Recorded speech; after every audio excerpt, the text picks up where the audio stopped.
Dolly, though, was it when we cloned the sheep? Dolly. Sure, Dolly. That was like 2003. It was in my yearbook. I remember that being one of the news stories. Yeah. You're gonna tell me they're not cloning other shit? Oh, So are you back on the Jim Carrey train or what? Okay, here's the thing. We're gonna pause really quick. Pause off of Don't Die of It. What did we do? An impersonator or somebody who had a Jim Carrey mask came out and said it was me. It was me. I was paid to do this. But then his publicist came out and said, no, that was Jim. So somebody's fucking lying, and I need to know if Jim Carrey is okay. Okay? Maybe everybody's lying. Good luck. Somebody's lying. Don't die.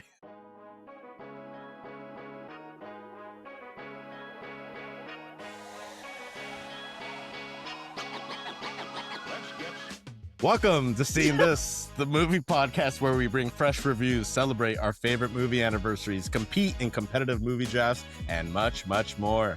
I am the movie Mamba, Michael Ornelas, and I don't know if there's a better slogan for 2026. Also on the podcast, the Feisty Pisces, Erica McMullen. A chaotic game of what are the odds? Also on the call is the Gerber baby-faced assassin, Adrian Cedeno. All this goes horribly wrong. And that is all in reference to today's episode on Good Luck, Have Fun, Don't Die. A lot of shit going on in the world, and that slogan definitely applies. Everyone stay safe out there. First, some programming updates. We have a busy week here. You're getting 3, yes, folks, 3 episodes.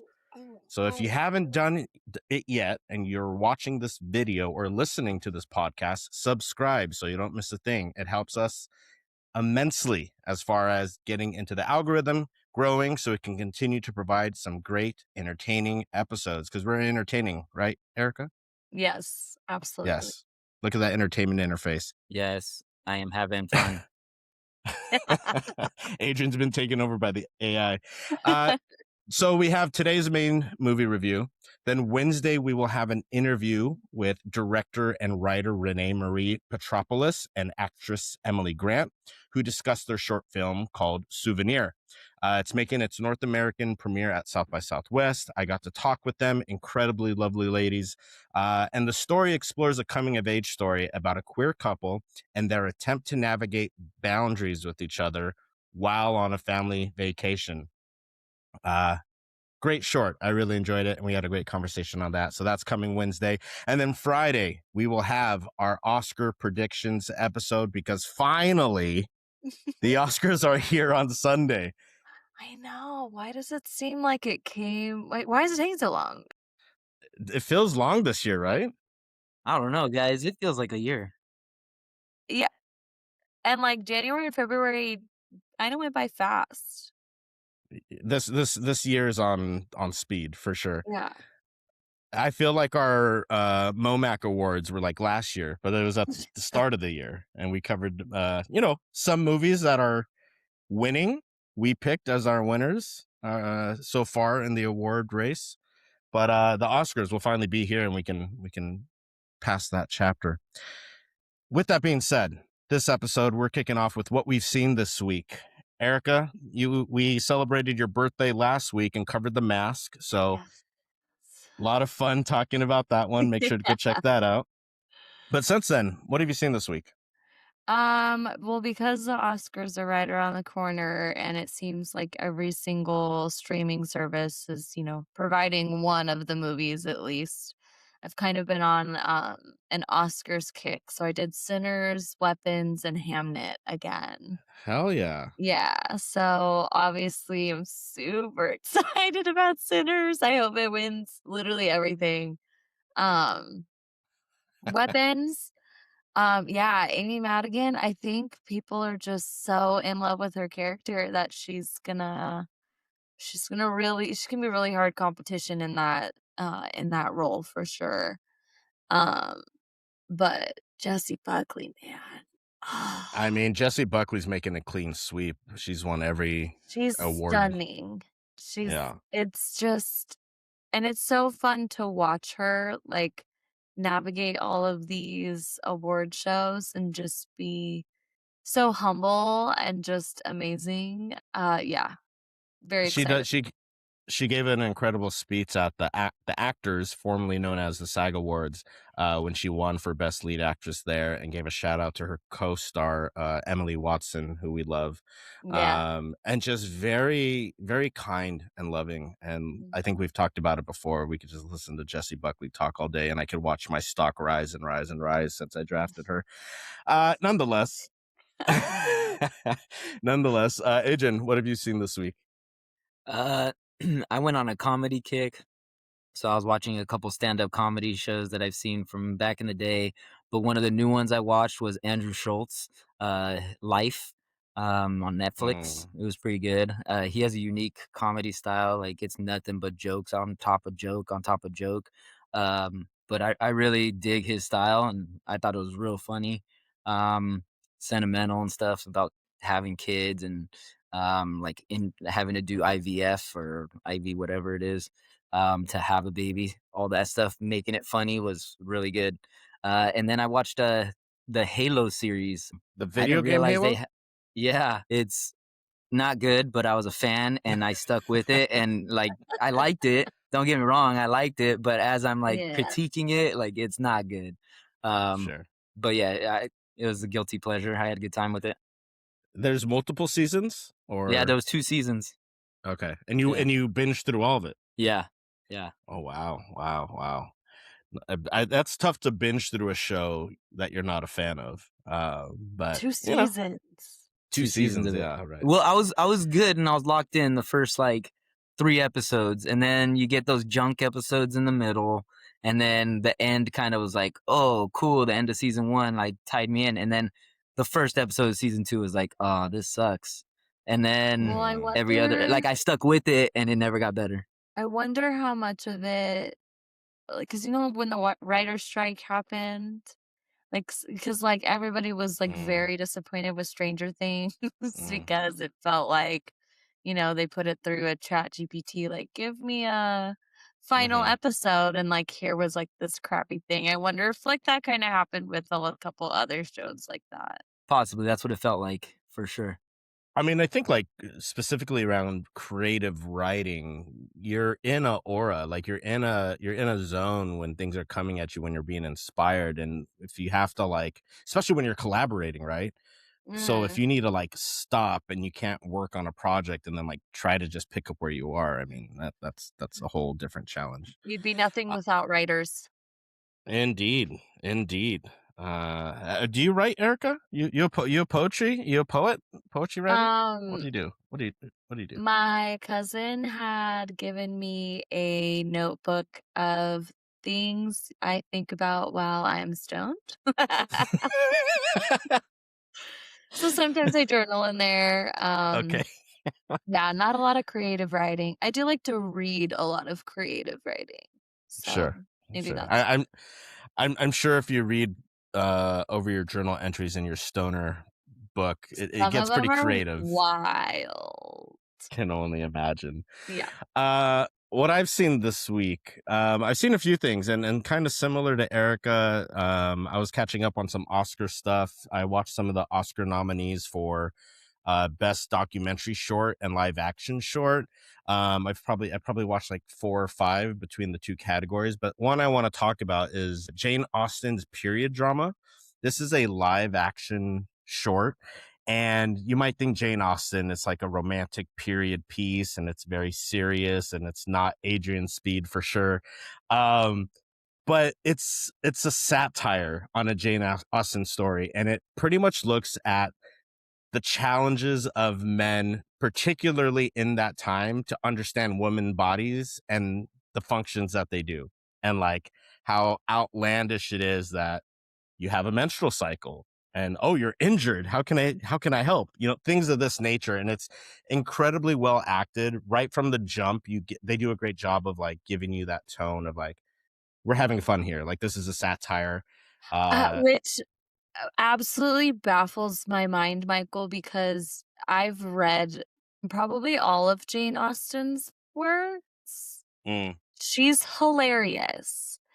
she does not get enough credit for how funny she is in all of her books. Like the comedic timing of things, the staleness of certain people, like Yeah. just to like make sure like, they kind of suck, but we're gonna say some really funny shit about them. Like, I wish more people gave her the credit because she's super funny in all of her work. I mean, this isn't like a Jane Austen piece, if I'm not mistaken, but it's very much like, it's like Scary Movie, but it's not, Scream. Like it's like it just takes place in like a Jane Austen world, but it's available on YouTube, if I'm not mistaken, as are a lot of these Oscar nominated shorts. So check out Jane Austen's period drama.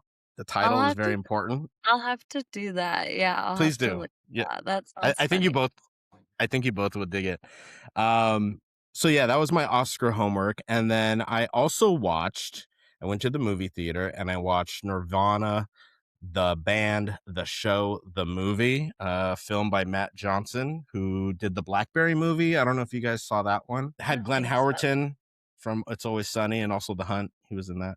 But that was the Blackberry movie. It's like a comedy about how Blackberry got started and then how it got kind of eaten up by the iPhone. But this one, Jay McCarroll and Matt Johnson have had this show, the Canadian show Nirvana, the band, the show, and it combines filmmaking style of like Jackass or like Impractical Jokers, but it has a very like nuanced script about them trying to get a gig in Toronto and like what kind of hijinks do they have to go to do it, even though they don't have a song written or they could just go to the place. And it's not like an exclusive club. And if you're from Toronto, Mhm. you kind of know it's not like hard to get a gig there per se, but they go through extreme measures. There's a lot of like stunt scenes that are filmed kind of like a guerrilla style Jackass, and you're like, how the fuck did they do that? Like, what? The CN Tower is involved.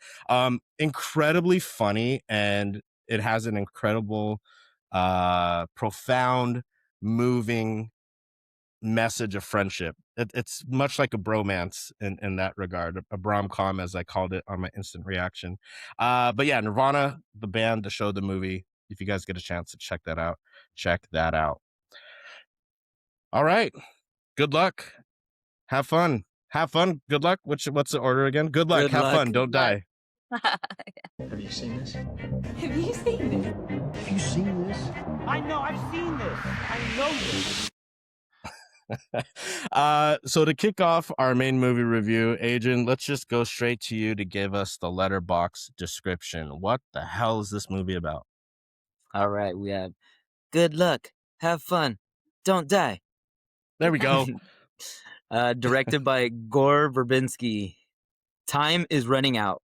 Are you ready to join the revolution? A man claiming to be from the future takes the patrons of an iconic LA diner hostage in search of unlikely recruits in a quest to save the world. Doesn't give you much. It doesn't give you much. There's a lot happening in this movie. And as you mentioned, it is directed by Gore Verbinski. Erica might recognize his name because he did a bunch of the Pirates of the Caribbean Yeah. movies. And he hadn't made a movie in a while. So, outside of the Pirates movies, I wasn't super familiar. I did just see Rango for the first time, the animated lizard film. Johnny So Depp. when Letterboxd told me I'd seen 2 of his movies after watching this one, I was like, what the hell? What else? Oh, Rango. Cool. I've actually seen a lot of his movies. Oh, have you? Yeah, The Lone Ranger, The Ring, all the Pirates The of the Ring as well. Caribbeans. Yeah. The Mexican Mouse Hunt. Not the Mexican Mouse Hunt. The Mexican and Mouse Hunt. 2 separate movies. The Mexican Mouse Hunt might be pretty good too. So in this movie, we have some actors we know and some newer people. We got Sam Rockwell, Juno Temple, Haley Lou Richardson, Michael Pena, Adrian's boy, Zazie Beetz. So some recognizable names and then a fair share of some newer people. Let's get right into it. Erica, what did you think of Good Luck, Have Fun, Don't Die? I really liked it.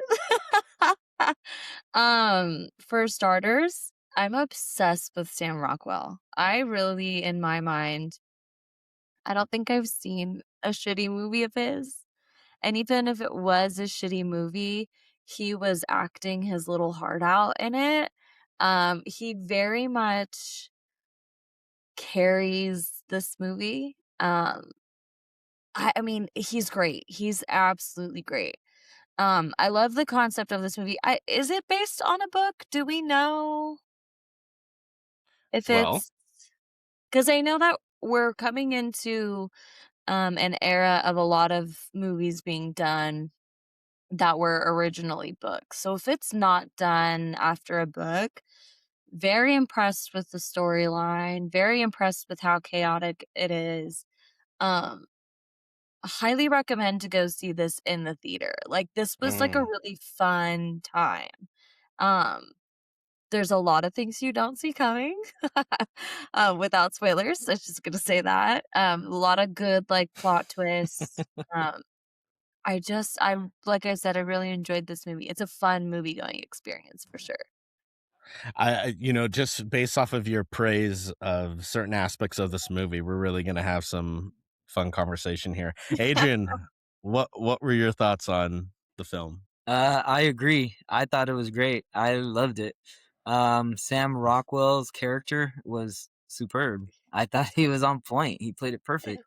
Um, I also really appreciate Juno Temple. Like, there was one scene that I didn't dig, but overall, like, I think she did a really good job. Um, I liked Haley Lou Richardson. She did really good Mm. job. Um, I just really enjoyed this movie. Like she said, it's a really fun time. I had a good time watching it. I watched it twice, and I did pick up on some of the Wow. things the second time that I missed the first time. Like, oh, okay, like now you do kind of see how they got to the end. Yeah. But yeah, it was really good. I appreciate when you get to watch a movie like I think this is a movie that might benefit, if you enjoyed it once and you see it a second time, because there might be what it sounds like certain like clues or innuendos of where it might go.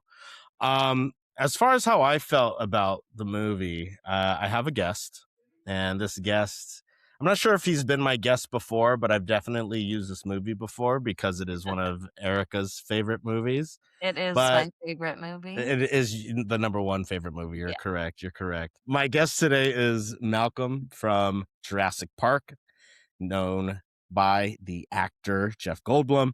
And what he says here as he's talking to, what's his name? Dr. Richard Brandt. Is that his name? Well, you can say Dr. Ian Malcolm, and you, Oh, I'm sorry. and then Correct it's me. Hammond, John Hammond. John Hammond. Where'd I get Brandt from? I don't know. I don't- Anyways, as you can see, we have Dr. Ian Malcolm, correct? Yes. Is that what you said? I can't see you now that I'm showing my screen. Yeah, But Dr. Ian Malcolm, and this is when he's explaining why things are a bad idea. I love that just from this one still shot, you already know where we're going. So I'm not going to, but I could quote this whole thing the moment you play it. go ahead and word it. Let's see how far you can go. So here's my thoughts Well, on hold on, Good let me Luck. see. Okay, I think I know where you're at right now. Hold on. These are my thoughts on Good Luck. Have fun. Don't die. I'll get the problem with the scientific power that you're using here. It didn't require any discipline to attain it. You read what others had done, and you took the next step. You didn't earn the knowledge for yourselves, so you don't take any responsibility for it. You stood on the shoulders of geniuses to accomplish something as fast as you could, and before you even knew what you had, you patented it and packaged it and slapped it on a plastic lunchbox, and now you're selling it. You want to sell it. Well, I don't think you're giving us our due credit. Our scientists have done things which nobody's ever done before. yeah, but your scientists were so preoccupied with whether or not they could, they didn't stop to think if they should. There it is. There it is. How'd you do, So Erica? good. Love it. So this works in two ways. Obviously, the theme here is about AI, artificial intelligence and how it's destroying the world. That's not really a spoiler. That's kind of the premise right at the beginning. And it's the world we're living in. So in that way, speaking to the technology available, if we can do it, does that mean we have to? And I think also, as far as the movie goes, it pulls from a lot of other movies that have done things like this before, and in my opinion, done it better. And I think in its effort to put all of these inspirations into a cohesive story, it feels like a fragmented puzzle of a plot and tone at times. I'll go into more details once we get into spoilers here shortly, but I did enjoy the film. Like you said, Erica, at the theater, it's a fun time. What I think we're gonna bump heads at, and I'm gonna be on an island here. I thought Sam Rockwell was a weak point in this movie, because You're gonna be the only one thinking that. that can be my hot take island. That's fine. But I think, and I love Sam Rockwell. He's great. But I think for me, the reason why is because I see Sam Rockwell. You know what I mean? And I think because the other cast members with him aren't as recognizable, he really stands out in that way. So for me, that was kind of a challenge. And then the way the story is put together, which I'll talk about, I think contributes to that as well. But before we get to spoilers, let's do our Commodus Scale.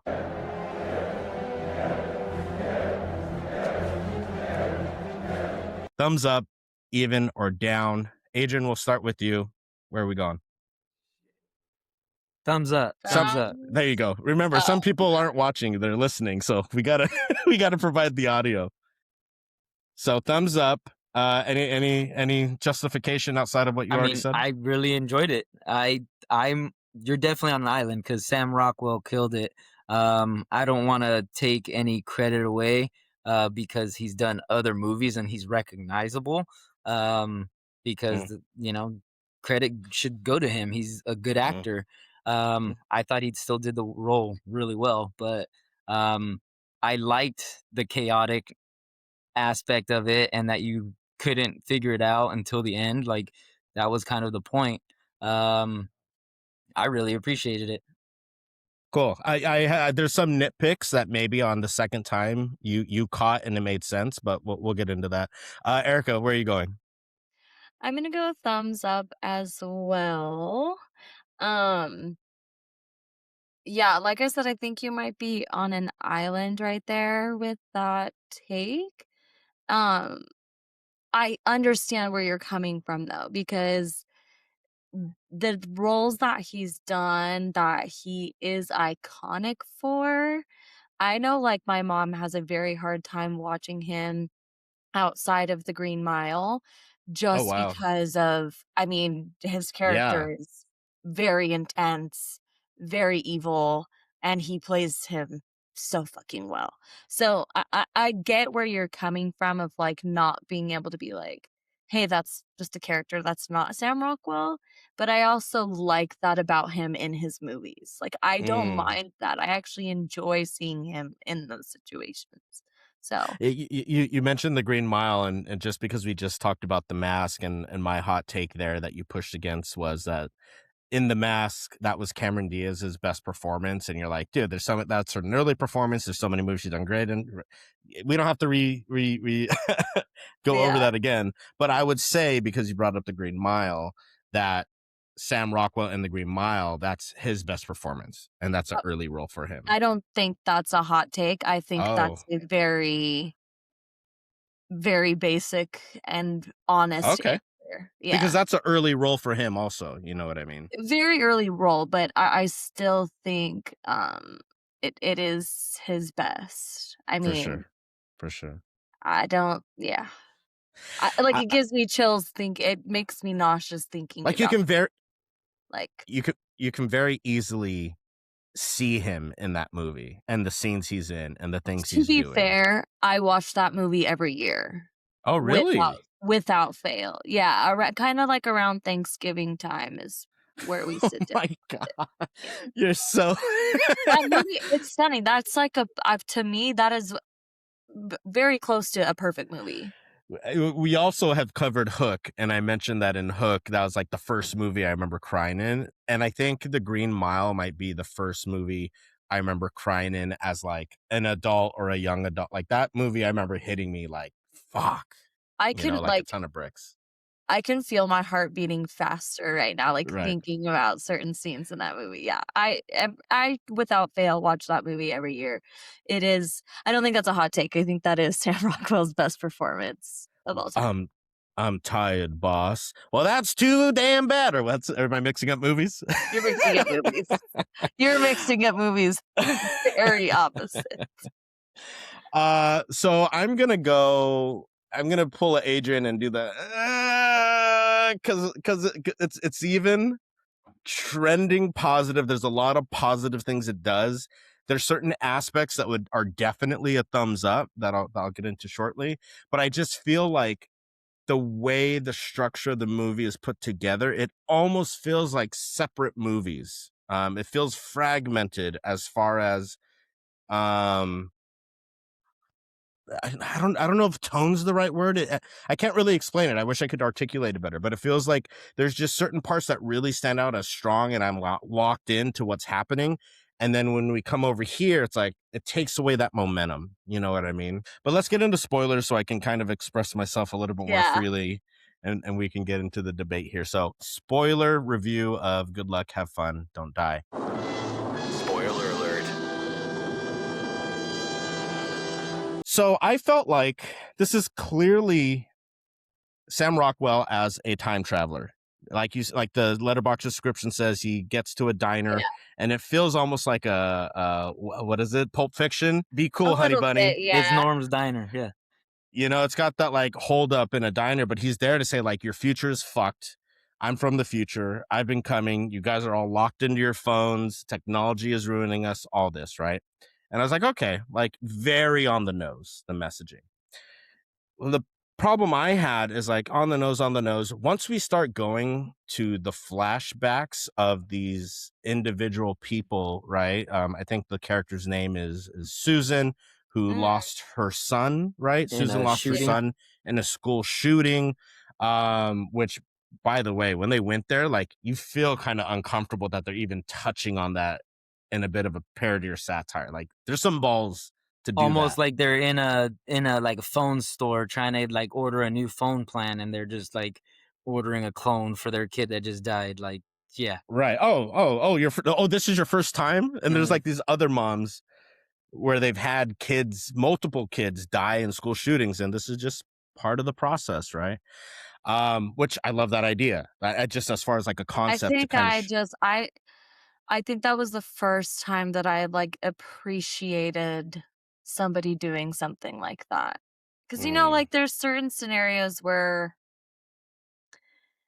it's like years later and you can like goof about certain tragedies and make fun of it and laugh about it. And I think it was so important how they did it that way. And I don't know, I think I really appreciate it a lot because it's just, for me, it was like this the whole time. Like I was like, oh, Yeah, yep, right on the for nose, sure. right on the nose. Like, But something so drastic like that Yeah. could very easily be taken as offensive. yeah, You know, that you're joking about something like this, even though I agree the way they do it. You see the intent, so I don't think it comes off that way, right? Yeah. But then you also go back with Michael Pena and Zazie Beetz, who are Mark and Janet, and they're teachers. I think that's the first flashback we get, and I really enjoyed that, right? Like they're teachers, and Mark is like having he's a substitute, so like he's not sure of himself with these fucking high school kids. He's messed up his last 6 jobs, so he's on a struggle. He's had a little bit He's of had a rough confidence. go at it, and these kids are literally stuck to their phone, like they're just staring at their phones, literal zombies. And when he goes to touch one of their phones because it's drawing him in, boom, they're legit like zombies coming after them, right? So that whole story I enjoyed also. And then we have the third story, Ingrid, who is allergic to technology. What did you guys think of that concept? That's kind of where I like didn't like. Oh, like of the three, that was your least Yeah, favorite? Oh, interesting. probably. Yeah. I Care to liked it. elaborate? Yeah. I mean, I get it. I don't know. I just that one felt just maybe a little bit far-fetched for me. Oh, like the clone of a dead child, not far-fetched. Being allergic, nosebleeds to technology, But far-fetched. here's my thing, right? How long ago was it when we cloned the sheep, Dolly? Sure, Dolly. That was like 2003. It was in my yearbook. I remember that being one of the news stories. Yeah. You're gonna tell me they're not cloning other shit? Oh, So are you that's why back I'm on like, are you back on the Jim Carrey train or what? oh, okay. Here's the thing. We're gonna pause really quick. Pause off Here of we. Good Oh Luck, Don't Die boy. of it. What did we do? An impersonator or somebody who had a Jim Carrey mask came out and said it was me. It was me. I was paid to do this. But then his publicist came out and said, no, that was Jim. So somebody's fucking lying. And I need to know if Jim Carrey is okay. Okay? Maybe everybody's lying. Good luck. Somebody's Have fun. lying. Don't die. Somebody's lying. But anyway, so like Yeah. the cloning aspect to me, like, yeah. And I mean, I won't allude to too much of what your double feature is, but there's like certain shows that kind of, show the science, show how the cloning would work, show the possibilities, show that like, the possibilities of like corporations owning clones and people owning clones. And for me, sorry, for me, that part realistic, but yeah, like a nosebleed from technology. I mean, if you wanted to like really get into like the electromagnetic stuff, it like, yes, it does affect the body, but how far do we have to go to like convince you? I don't know. I didn't Well, appreciate I mean, that's fair. That's fair enough. I think my whole point of bringing these three examples up is when these mini Black Mirror segments like are happening, I was up in my seat. I was like locked in. I was like, oh, like this, like we're learning something here, right? Whereas when we went to Sam Rockwell, he's like he's done this before. He's trying to get the right group of people, and he's like, well, we've never gotten out of the restaurant, but then he gets out of the restaurant and he knows what stage they're at, all the way up until the final stage. He's like, oh, we haven't been here before. So that's where I go to you, Adrian. Like, is that a proper nitpick? Because he didn't know initially from the restaurant how to get out of there. And fucking, what was his name? Bill, or someone gets shot up by the cops. They sacrificed Bill. Right?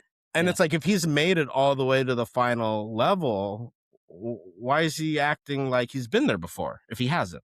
Right? Is that a fair nitpick? That is a fair nitpick, because the second time I watched it, I was picking up on some little things where, he like we never really successfully get out of the diner, but then later on in the movie he kind of alludes to like, this is as far as I've ever gone, and it's already past the diner. And then he still is like looking around like, how did this is a weird night, like what's going on? There's certain things happening that but I assumed that we're in the age of AI, like there has to be some type of like algorithm, like, oh, we've ran the scans 1,000 times, and out of 1,000 times, 90% of them, you die, and we don't make it out of this spot. You know what I mean? I think that would be my biggest nitpick, though, is how many people are in the diner? So 46 or something, 47. Okay, the odds and how many times he would have to go through it.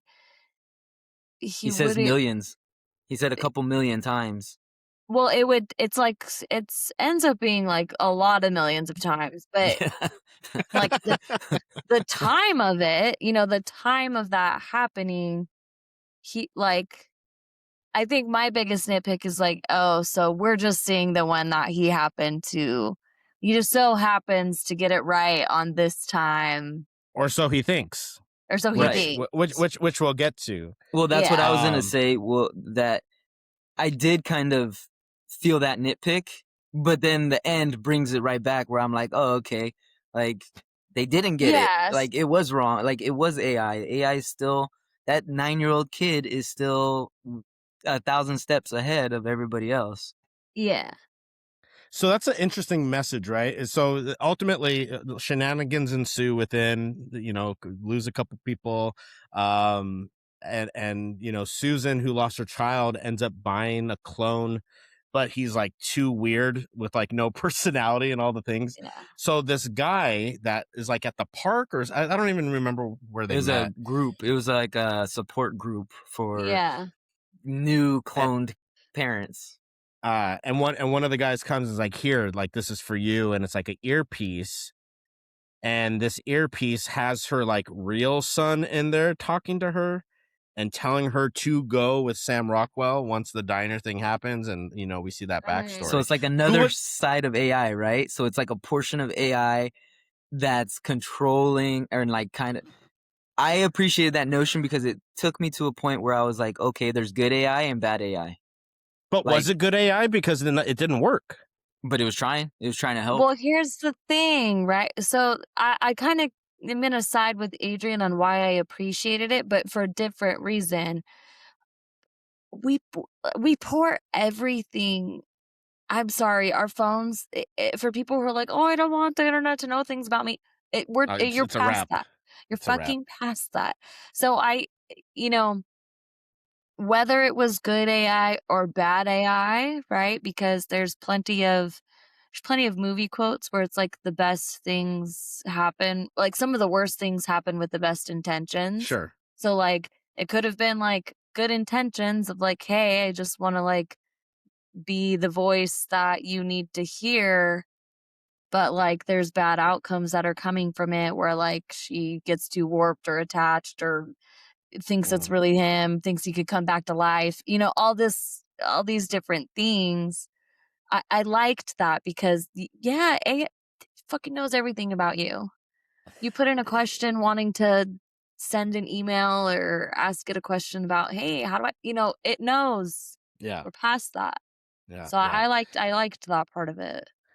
Yeah, I mean, I think ultimately it felt confusing as far as, just nitpick on top of nitpick as far as like, again, a cohesive story. And I mean, the argument could be made that that's like what AI does to you, is it gets you all tangled up and confused. I think that's like a lazy excuse personally. But they ultimately end up like at that last stage, and they're at the house where there's this kid who is essentially created AI, or at least that's what they say. Like, he created this AI that destroys the world, right? John Connor energy. And there's these parents. I did appreciate the bit with like his parents, and Sam Rockwell's like, fuck that. Like, you're not you're not real. Like, these guys aren't real. They're too calm. Like, get the fuck out of here. And they're in LA and they talk like they're in the country. It was felt weird the whole time. It felt weird, yeah. So I appreciated that. And even before they go to the house, Sam Rockwell, again, to what you're saying, Adrian, he's like, this feels different. Usually it's either like, I don't even remember all the different things, like the different kind of things that end up killing us at this point, which again, he said he's never gotten to that point, but he knows all these things. Yeah, but then, so, I mean, it comes to beg the question is like, is Sam Rockwell's person, is he even real? What do you mean? So he goes to a time where he's not even born yet. Okay. So he sees his mom, and that's why he's Ingrid, right? Ingrid, princess. That's why he doesn't want to, I did like the bit that she was like a dress-up princess for birthday parties, and then her nose just starts bleeding on the cake. That was pretty good. And the guy, he rides a motorcycle and he's all cool. Like, I don't believe in phones. And then all of a sudden he's playing his Oculus and like wants to be a part of that world. Got sucked in. I mean, I loved it. I loved every aspect of that. It was very on the nose. You know what I mean? Yeah. Like, I think that might be why you weren't like a huge fan, because everything was very like on the nose. Yeah. Right. What did you think? So when he's talking about, sometimes it's cat, or they're saying, oh, maybe it's just a cat. Kittens. What if it's kittens? What if it's a minotaur? Centaur. That's what it was. And it's funny when he said a centaur, you kind of saw like, okay, there's a reason they're saying these things, right? But I did think of you, Erica, and the merman, like similar, similar like hints at like what's to come. And then we get this huge centaur made out of fucking kitten kittens. heads Yeah. that fucking comes confetti. That's when it's like, all right, we're just out there now. We're just going for it now. And Sam Rockwell's character even says, like, this is just lazy prompts. Like, really, kittens? You guys thought that was funny? Yeah. Like, it is making a commentary on itself, and it's not to be taken too seriously, obviously, because it is, a satire. But it's just those dynamics and components that, like, as a cohesive single story, I felt so much more invested in the intimate, like, real stories of like these people and how they got to where they were. I haven't convinced you to join my island. I feel like you at least got a boat to come visit me. You got a boat and you'll come visit my island from time to time. Yeah. Negative. No. Okay. I liked it. Erica's got a boat. She's got a boat. I have my own island. It's on the other side of the world. Fair enough. It's enjoyable. I think it's enjoyable, and I really think you were talking about what was her name? Haley Lou Richardson. She felt very authentic in her performance. Incredible actress. Were you guys familiar with her at all before? She was in Split. Oh no shit. She was in Split. Yes. She's like, yes, I was. That's the only one I've seen her in is Split. She's been in After Yang, which has been on my list to watch, but I haven't seen that yet. Her and I'm familiar with Juno as well, but I've loved her. Obsessed with her. Yeah, when I saw Haley Lou Richardson, I saw it with a friend, and my friend said that like she was like a knockoff Florence Pugh.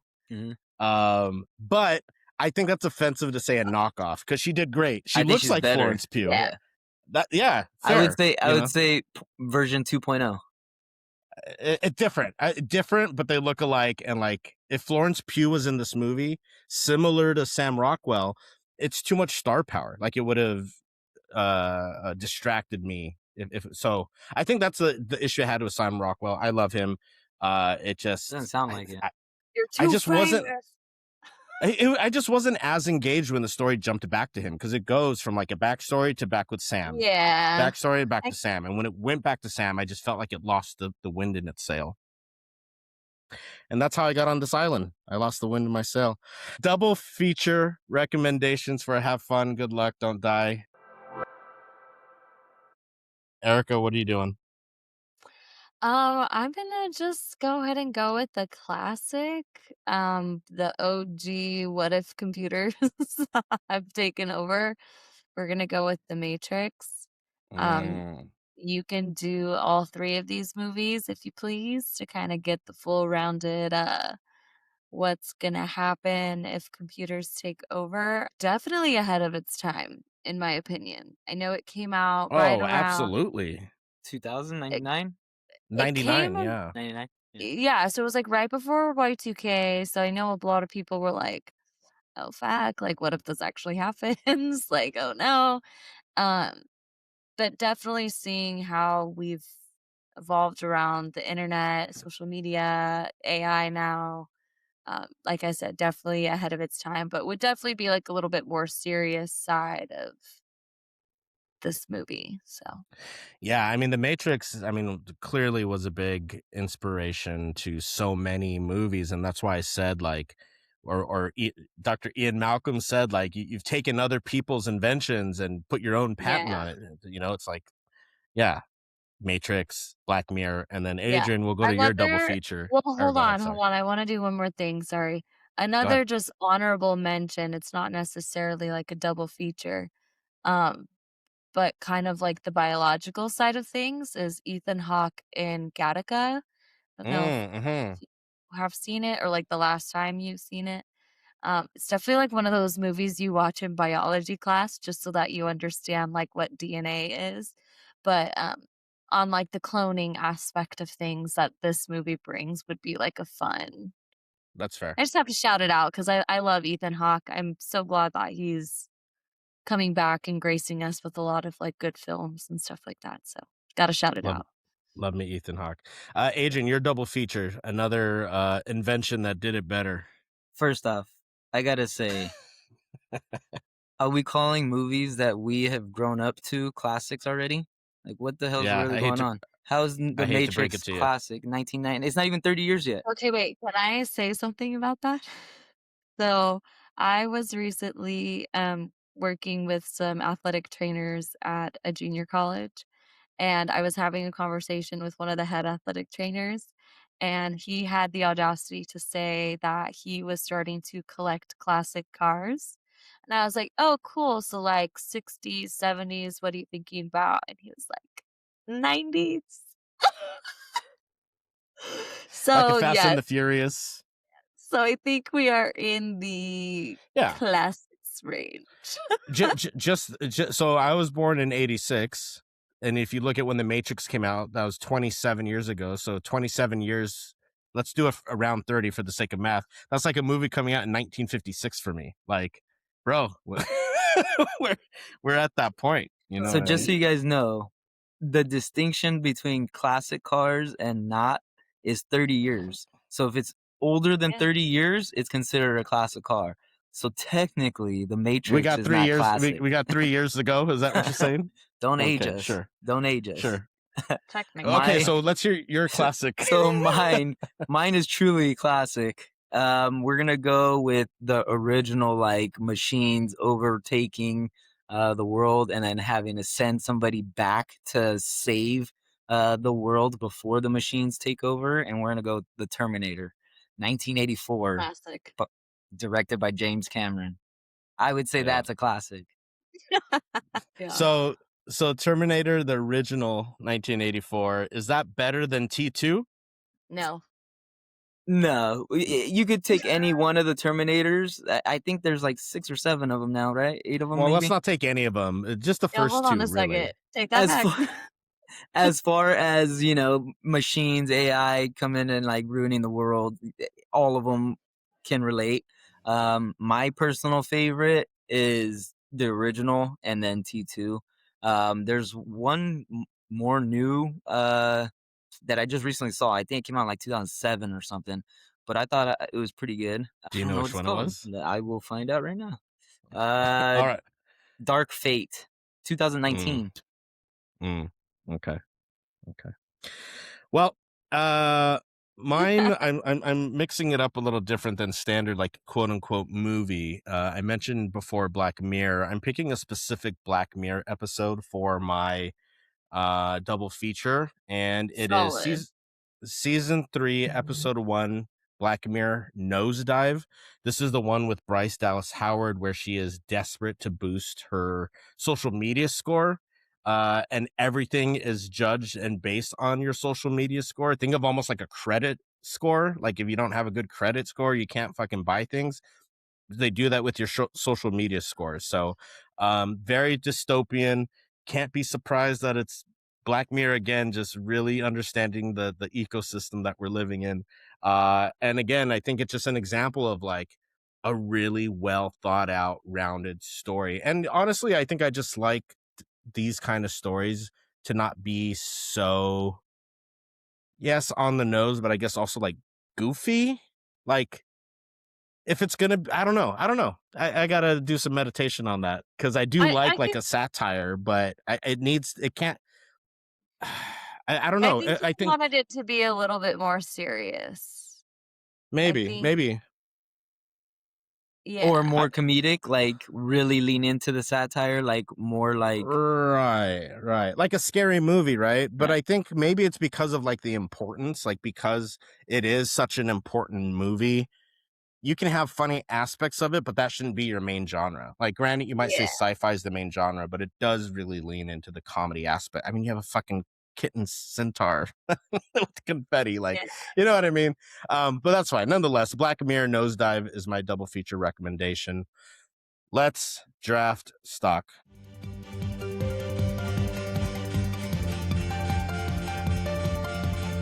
Go ahead, Erica. Let's hear your chant. I would just like to point out director of this movie is a Pisces as well. There it is. There it is.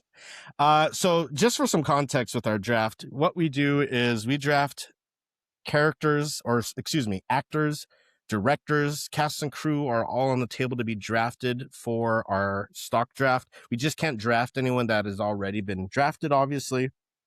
And, you know, we haven't necessarily talked about this, but I think we each need to be responsible for our own stock. So if you see your stock going up, meaning an actor wins an award, has a big movie come out and is a great movie, great performance, these things, you need to call out your own stock because I can only do so much. Okay. And Wound-me, baby. Wound Me has been doing well. I talked about Jesse Buckley earlier. You know, so we'll have to see once the Oscars are completed, what our stock looks like there. But for this movie, everyone's available. We haven't drafted anyone from here, so let's see the draft order. Going first. Well, would you look at that? It's been a while. I am going first. Been a while. Get the fuck out of here. You're always first. Let's look at the stats. Going second. Oh no. Sorry, Adrian. You want to talk about stats, Adrian? I will give you the benefit of the doubt. You're getting fucked. Last every time. Listen. Must be some karma in your life. I don't know. Okay. So, you know, I think whatever order I would have gotten, I think this person would have been available. I am very tempted. I'm very tempted to go Haley Liu, but I'll let one of you guys take her. Because I'm taking my girl. I'm taking my girl Zazie Beetz. That's good. Zazie, from the first time I saw her, I think was probably in Deadpool. And she's also in Joker, which shows, you know, her kind of range as far as like funny, can bounce off energy of someone within Deadpool versus like Joker. Oddly enough, 2 comic book movies, and be very serious and play a very like dramatic role in Joker. She's great. I've just always enjoyed her as an actress, and I think she's young, she's talented. She does great in this movie. I think her and Michael Pena have an interesting chemistry, right? Like they're like Michael Pena's job isn't going well, and the relationship is also kind of in a weird spot, and you can kind of get that from her. So Zazie Beetz, welcome to the team. Happy to have you. Erica, where are you going? I'm actually kind of mad you picked her. I was thinking about it because the stuff that I've seen her in, like, I've really enjoyed. Um, I just gotta go with like the so obvious choice for me in particular, just because. I mean, come on, who you fooling? No, it's Sam Rockwell. Like, I gotta take it. I gotta have him. Um, I've loved essentially anything that I've seen him in. Green Mile is just like we said, so iconic. Definitely, in my opinion, his best role for sure. Gotta have him on my team, and I think he's not that he's making a comeback, but I think he's starting to like get back into a cycle of like working more. So I think we're gonna see him in a lot of stuff, which is exciting. Adrian, Sam Rockwell, his best performance, come on, is what? Green Come Mile. on, I'm gotta be the Green Mile. Maybe Con Air. Man, I gave you a layup to say the Teenage Mutant Ninja Turtles. Nah, he was a kid in that. I know. Family. I say family. I say that in jest. All right, Adrian, who are you taking? I'm gonna go with my boy Michael Pena. Yeah. He's been in 74 movies. He's been executive producer in 1. I think he's shown us that he has the chops to be like the main role. But he's just such a good supporting actor that I think he's gonna have so many more roles in the future. Like, he's just a target for a lot of actors that want to work with them, want a good co-worker, like a co-star that's gonna kind of alley-oop it to them. and I think he's the perfect guy for that. He gets a lot of roles. It's pretty wild if you look at like his filmology, his resume, What am I- Filmography? filmography. Thank you, Jesus Christ. Symbolism. Because I mean, he's in very dramatic roles, and then obviously like this one and Ant-Man. He's in kind of like silly movies too. So he does have range, which is great. And Lord knows for our anniversary movies, he's your go-to for this movie needs a Latin pick. He is. So look at that. We all got who we wanted from Good Luck, Have Fun, Don't Die. Thank you guys for listening. Make sure to follow us across all of our socials. As I mentioned, subscribe, like, comment. Wait, let me do it in the correct order. Like, comment, subscribe, be a part of our tribe. It really goes a long way, and we appreciate all you guys for listening. What's coming up next? I already mentioned it. We have the interview coming Wednesday for the film Souvenir. Friday, our Oscar picks. Make sure to follow along for that one. It's an exciting Oscars. I feel like this might be like our biggest viewership in a long time as far as the audience that it gets, but we'll see. I think I probably said that last year. And check out our socials. Like I said, Sing This Pod, we have an Oscar ballot on there, so you can take a screenshot of that, follow along, make your picks, and make sure to find everything you need from the Seeing This World at seeingthispod.com. Until next time, stay Peace. safe. Erica, you're doing exactly what I said Adrian was doing, is looking down. I know. But then I was like, shoot, I gotta do my letterbox. Do I bring up my phone and do the bit? Or do I just put it in? You updating your letterbox is part of the bit. So your energy saying goodbye is always a big part of this podcast. So until next time, stay safe. I'm doing it.